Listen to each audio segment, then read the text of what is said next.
Mushroom farming खाने और पैसा कमाने का एक बढ़िया तरीका है। यह खेती का एक ऐसा तरीका है जिसमें किसी बड़े खुले खेत की जरूरत नहीं होती। इसकी बजाय आप मशरूम को एक छोटे कमरे, शेड या फिर एक झोपड़ी के अंदर भी उगा सकते हैं। ये उन लोगों के लिए एक अच्छा विकल्प है जिनके पास जमीन कम है। भारत में कई किसान अब मशरूम की खेती करना पसंद कर रहे हैं क्योंकि यह पूरे साल अच्छी इनकम दे सकती है।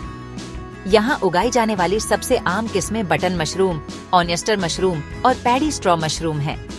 हर किस्म की अपनी खास जरूरतें होती हैं, लेकिन उन्हें उगाने के बेसिक सिद्धांत काफी मिलते जुलते हैं और शुरुआती लोगों के लिए सीखना आसान है। मशरूम फार्मिंग की अपनी यात्रा शुरू करने के लिए एक आसान प्लान से शुरुआत होती है। सबसे पहले आपको यह तय करना होगा कि आप किस प्रकार का मशरूम उगाना चाहते हैं। बटन मशरूम बाजार में बहुत पॉपुलर हैं, लेकिन ऑयस्टर मशरूम नए किसानों के लिए उगाना अक्सर आसान होता है। एक बार जब आप अपना फैसला कर लेते हैं, तो आपको अपने फार्म के लिए एक खास जगह तैयार करनी होगी। ये जगह साफ होनी चाहिए और आपको रोशनी, तापमान और नमी जैसे कारकों को कंट्रोल करने की सुविधा मिलनी चाहिए। हरियाणा और पंजाब जैसे राज्यों में कई सफल किसानों ने सिर्फ एक छोटे कमरे से शुरुआत की और अनुभव के साथ साथ प्रॉफिट देखने के बाद अपने ओन ऑपरेशंस को बढ़ाया। मशरूम फार्मिंग इतनी पॉपुलर क्यों हो रही है? इसका कारण कम समय में इसकी ज्यादा प्रॉफिट की क्षमता है। पारंपरिक फसलों के विपरीत, जो भारी मात्रा में मौसमी बारिश और मौसम के पैटर्न पर निर्भर करती है, इंडोर मशरूम की खेती एक कंट्रोल्ड एनवायरनमेंट देती है। इसका मतलब है कि आप एक साल में कई फसलें ले सकते हैं। उदाहरण के लिए, सोनीपत में एक किसान सितंबर और मार्च के बीच बटन मशरूम की 5 से 6 फसलें ले सकता है।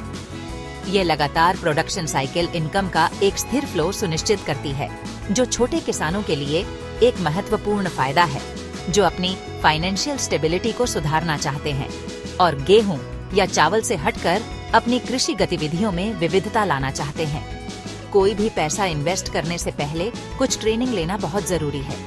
कई सरकारी संस्थान जैसे कृषि विज्ञान केंद्र और पूरे देश के कृषि विश्वविद्यालय मशरूम की खेती पर छोटे कोर्स ऑफर करते हैं। ये प्रोग्राम खाद तैयार करने से लेकर बीमारियों को मैनेज करने तक पूरी प्रक्रिया के बारे में प्रैक्टिकल, हैंड्स ऑन नॉलेज देते हैं। यह नॉलेज पहले हासिल करने से आप उन आम गलतियों को करने से बचेंगे जो नए किसानों को अक्सर होती हैं।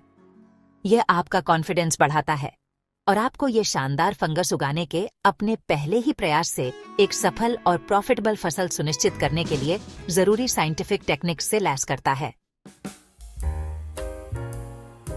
अपना मशरूम फार्म शुरू करने के लिए आपको कुछ जरूरी सामान इकट्ठा करने होंगे। सबसे जरूरी चीज है उगने का माध्यम, जिसे खाद कहते हैं। बटन मशरूम के लिए यह खाद आमतौर पर गेहूं या धान के भूसे से बनती है, जिसमें चिकन खाद, जिप्सम और यूरिया जैसे सप्लीमेंट मिलाए जाते हैं। आपको मशरूम स्पॉन की भी जरूरत होगी, जो असल में आपकी फसल का बीज है। किसी भरोसेमंद लैब या सप्लायर से अच्छी क्वालिटी का स्पॉन खरीदना बहुत जरूरी है। अन्य जरूरी चीजों में ट्रे या प्लास्टिक बैग शामिल हैं, जिनमें खाद रखी जाएगी। पानी देने के लिए एक स्प्रेयर, तापमान और नमी को सही तरीके से मापने के लिए एक थर्मामीटर और एक हाइग्रोमीटर। आपके फार्म की जगह भी उतनी ही जरूरी है जितनी की सप्लाईज। आपको एक ऐसा कमरा या शेड चाहिए जिसे अंधेरा और ठंडा रखा जा सके। आदर्श स्ट्रक्चर एक ऐसा है जिसमें फूस की छत और इंसुलेटेड दीवारें हों, क्योंकि यह प्राकृतिक रूप से स्थिर तापमान बनाए रखने में मदद करता है। उदाहरण के लिए, हिमाचल प्रदेश के किसान अक्सर मिट्टी और लकड़ी से बने कमरों का इस्तेमाल करते हैं, जो बाहर के मौसम के बदलावों से बेहतरीन इंसुलेशन देते हैं। कमरा अच्छी तरह से हवादार होना चाहिए, लेकिन कीटों और दूषित पदार्थों को अंदर आने से रोकने के लिए सील भी किया जा सके।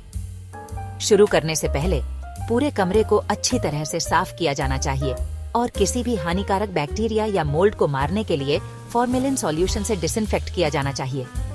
खाद तैयार करना एक जरूरी कई चरणों वाली प्रक्रिया है।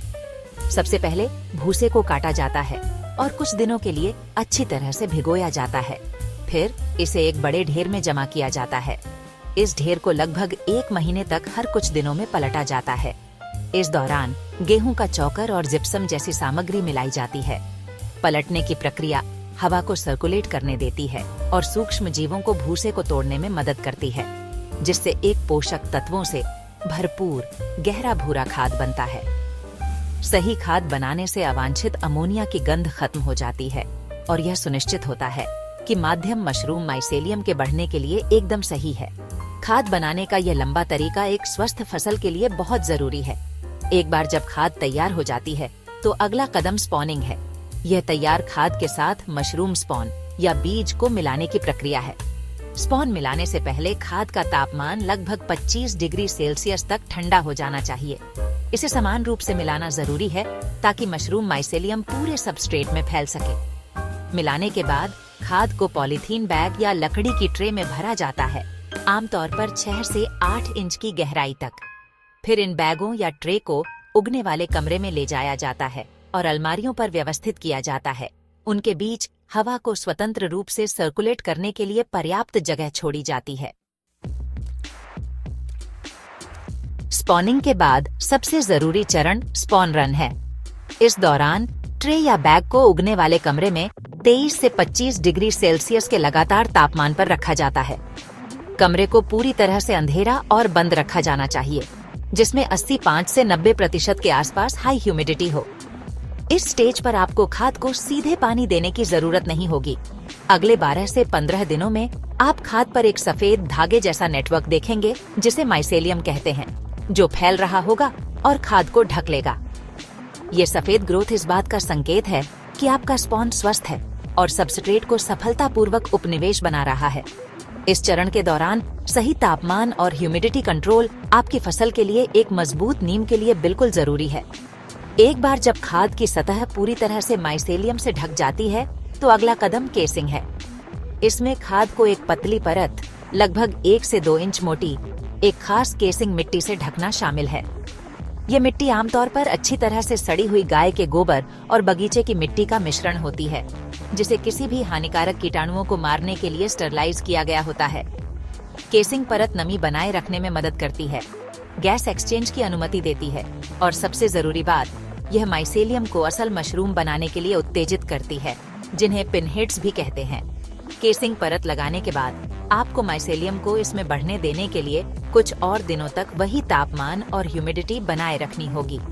माइसेलियम के केसिंग परत में घुसने के बाद आपको फलने को बढ़ावा देने के लिए पर्यावरणीय परिस्थितियों को बदलने की जरूरत है।